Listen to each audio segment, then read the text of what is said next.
Well, that was another dominating performance from the Buckeyes on Saturday. And this team, I think, is really starting to show their true form, especially offensively. Defensively, I think we've seen it for quite some time. But offensively, man, is this thing starting to turn into a machine. And I guess, for lack of better terminology, also because it's a funny pun, they're going Super Saiyan, or starting to show that potential offensively. Hey, my name is Nate Pope, otherwise known as Tailgate Nate. I am a massive Buckeye fan. I'm a sports media graduate who has a big passion for Ohio State athletics, Ohio State football, and just for college football in general. So if you want to hear my thoughts during the season, subscribe, ring the bell, do all that fun stuff, and support me individually. Join me in my journey to reach as high as I can in the professional world of sports media by following my social media down there.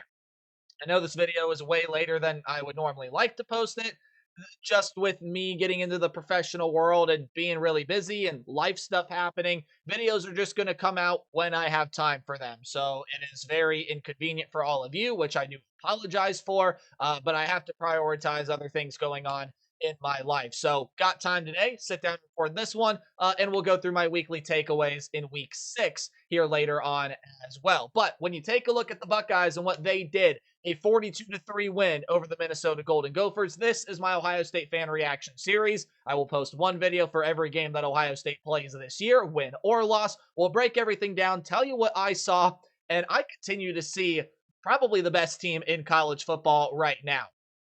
This is an Ohio State team that has allowed 25 points all season long. All season long. They are the best defense in the country. And I want to start with the defense here because they allowed, I think, 66 or so yards to Minnesota in that very first drive of the game. Yeah, 66 yards. Minnesota on the entire game had 162 yards. So after that first drive, where the Buckeye defense needed a little bit of time to settle in, they held Minnesota to under 100 yards of total offense, 1 of 11 on third down. In fact, I don't think they converted a third down apart from that first drive, which is something else that I will confirm here momentarily as well. Yeah, the only first down that they converted, the only third down that they converted was on that first drive of the game. So the Buckeye defense was locked down, and there are so many weapons that are really starting to emerge. And I want to talk specifically about some of them because I haven't really done that much in these videos, and I want to start now because there are a ton of players that deserve mention. Let's get the obvious one out of the way. Caleb Downs is a beast. He is insane. He is so much fun to watch. That much is obvious. But coming into the season, when you looked at the linebacker room, you were looking at Sonny Styles and some of the other pieces there. Maybe not as much attention was going to Arvell Reese. Now, I'll give credit where credit is due, there were some people out there that were like, hey, this kid's going to be really good. And now people are talking like he could be the best linebacker in college football. And he's looked like it at points throughout this year. Arvell Reese, there was one play, and I forget where it happened. Again, this is the sort of thing that happens when you record a video as late as I am. Again, you just need to find time for it. There was a play where Arvell Reese was lined up on one side of the line of scrimmage, and ended up getting sent on a slightly delayed blitz, I'm pretty sure, and somehow teleported his way to the middle and got the sack from it. Don't know how that happened. The dude is freakishly athletic, and he's played a very good linebacking position, and I talked about it in my Washington video, right? This is a defensive front that is starting to morph into their true form and starting to get home on the pass rush and create havoc. The secondary is playing out of their freaking minds, and what's scary is this is a team that's doing it without forcing the turnovers, and Minnesota only had 2 penalties all game long. There was nothing that this Minnesota team did to aid the Buckeyes at all. It was pure, stellar, outstanding, textbook defensive execution. And Matt Patricia, man, look, I have talked about this before. He was a wait and see hire for me, especially after what Jim Knowles was able to do in turning around this defense that had a lot of questions in some of the previous seasons before Jim Knowles came in. You take a look at what he's doing at Penn State now. Well, he looks like he's got to settle into Happy Valley at the very, very least. If not, there are some real problems in that defensive room there in University Park. But when you look at what Matt Patricia has been able to do, that is the best assistant coaching hire in the country. You could not find a better example of a new assistant coach, especially in a primary position such as offensive or defensive coordinator, that's doing as good a job as Matt Patricia is right now. His scheme and his knowledge and his experience of working in the NFL and being able to disguise all these coverages, disguise these blitzes, bring different packages that just teams and coaches have never seen before. PJ Fleck said after the game that's the best defense he's seen in 13 years coaching. That is high praise, especially when you consider how good and at points how dominant this defense was last season. This defense is better this year. And I've said in previous videos, it looks like it's better. I'll say right now, it is better. It's a better defense. It might not be as talented because, man, look at all the pieces they lost last year, especially on the defensive front. You lose Cody Simon, some really talented members of that secondary gone, Denzel Burke included, among some others. This was a very talented defense last year, and the talent, as far as top end wise goes, probably not as good as this year. In fact, I would say it's probably not even as deep of a defense as it was last year, although I think it's close. And when you look at the product on the field and how this defense is playing, somebody tell me what offense on this schedule is going to break through.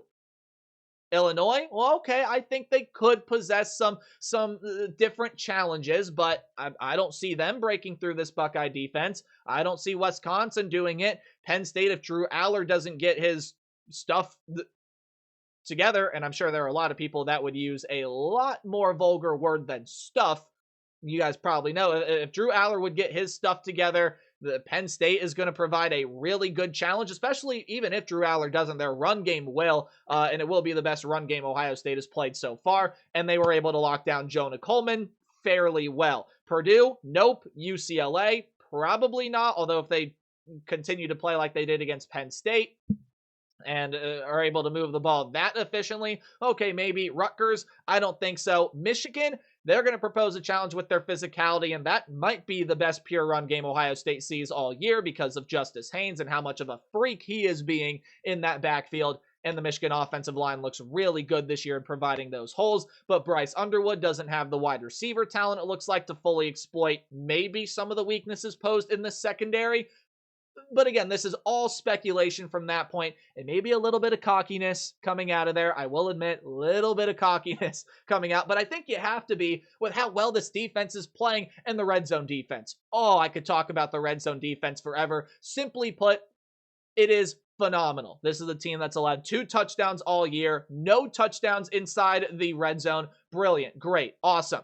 Now let's move on to the offense. It's the big point that I want to make in this video, especially talking about one specific player, because I've been very critical of the offense this year in that, hey, they're playing very conservative. They're not letting Julian Sayin let it loose. And I've always thought, I don't know if I've ever said this publicly, but I've always had this internal thought, once this offense gets going, if the defense continues to play as well as it has and this offense starts to let loose, I don't know that there are many teams in the country that are going to be able to go stride for stride. I think Miami can. I think Oregon can. I think maybe on a good day there are a couple other teams that can do that. But I think Ohio State, Oregon, Miami in a league of their own right now. Those are the top 3 teams in college football. Does it matter what order you put them in? To me, no, not really. I'll go ahead and put Ohio State at number 1.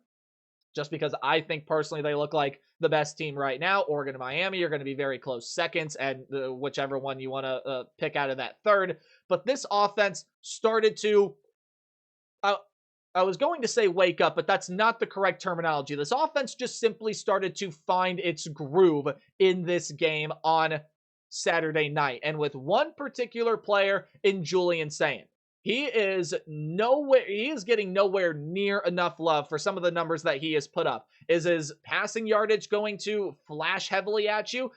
Maybe to some. Through 5 games, he's got 1,313 yards. That's a pretty nice number. 13 touchdowns. That's also a pretty nice number. 3 picks. He has had some interception problems, but has really cleaned those up over the past couple of weeks. His decision making has been a whole lot better. But man, you take a look at some of the other metrics here. Julian Saint's got one of the top passer ratings in the country. He's got one of the top QBRs in the country. He's the only quarterback in the country that has 80% completion. Now, I think that number is a little bit inflated because of the amount of conservative plays that have been run for him, all these checkdowns, these short routes, the throws that you just need to be able to make on a routine basis. But even when he throws the ball downfield, he is brilliant. And some of these balls, especially the two deep shots to Carnell Tate in this game, whoa, that was so refreshing to see, especially to Carnell Tate, who has really yet to emerge in a game for the Scarlet and Gray this year,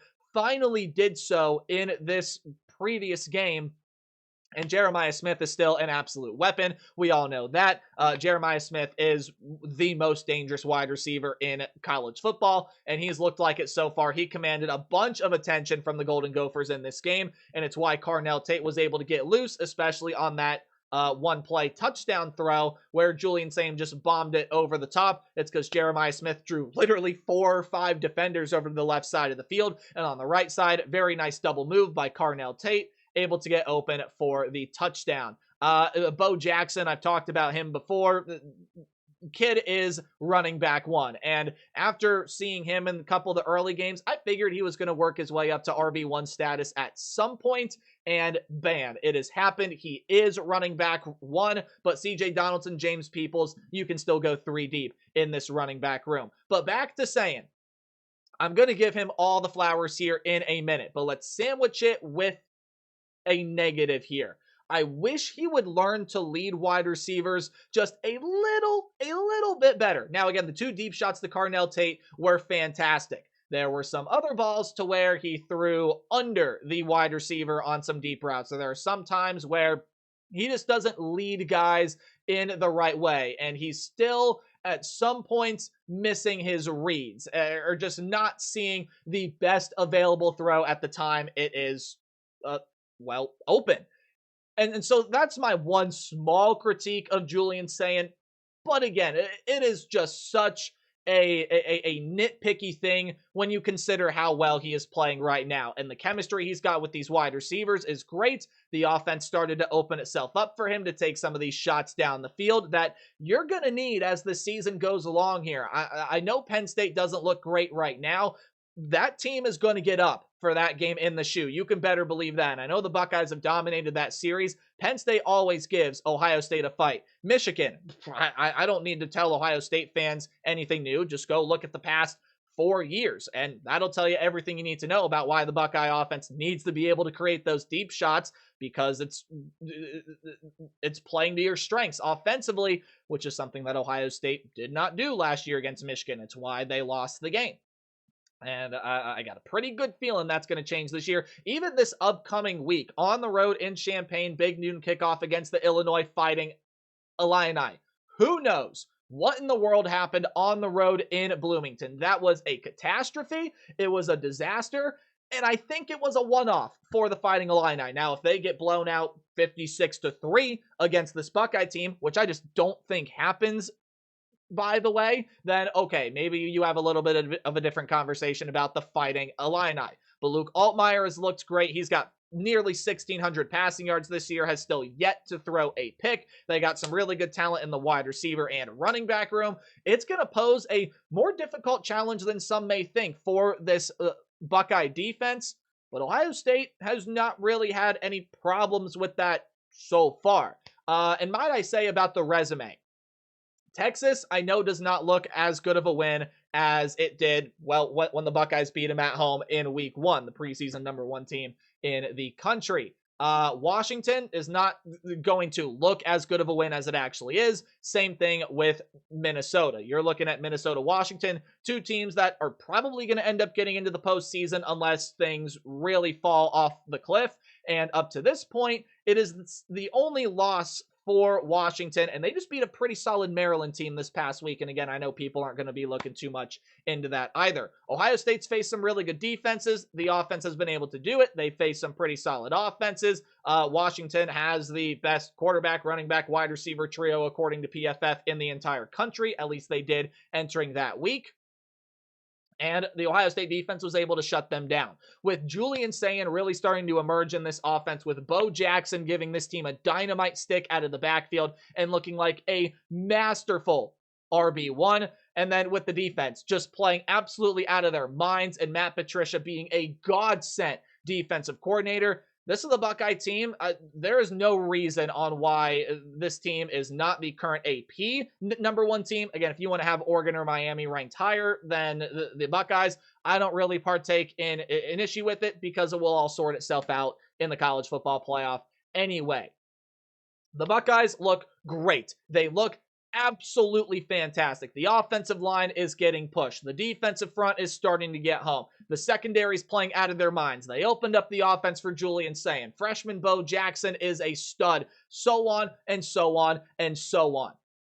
This team is also still not at full strength. And no, there aren't major injury problems or anything like that. They just, I think, can play better and show more and get better and better and better. I know Julian Sayin is only going to. I know Bo Jackson's going to continue to figure things out. I know this defense still probably has things planned out for specific games and opponents that we have not seen yet. They might be saving a lot of it too for that final week of the regular season. So this Buckeye team is on fire, man. I have loved watching this team so far, and I know there are people, it gets boring. I'm watching them blow every single team out. Well, that Texas game was very exciting week one, by the way, but I'm having a ton of fun watching this team, man. They are elite offensively. They are elite defensively. They're the best unit in the entire country. I don't know what more I can say about this team right now. Big one, ranked matchup coming up in Champaign. It'd give the Buckeyes another resume-boosting win, especially if they get it on the road. Really, really big spread on that game too, by the way. Buckeyes by 14.5. I think it opened at 16.5, and it's dropped a little bit. And I do think the Illini are going to get up for first Illabuck game since I think 2018, maybe even 2017. So that trophy hopefully comes back. I think it's going to make a return. It should be an interesting one on the road against the Illini. All right, later on tonight, you will see my takeaways, my weekly takeaways for week 6 of the college football season, and we will move forward tomorrow with going into my new Power 30 and some predictions there as well, hopefully early on Friday. So, hey, remember to play hard but tailgate harder, go Bucks, and I'll see you in the next video. Goodbye.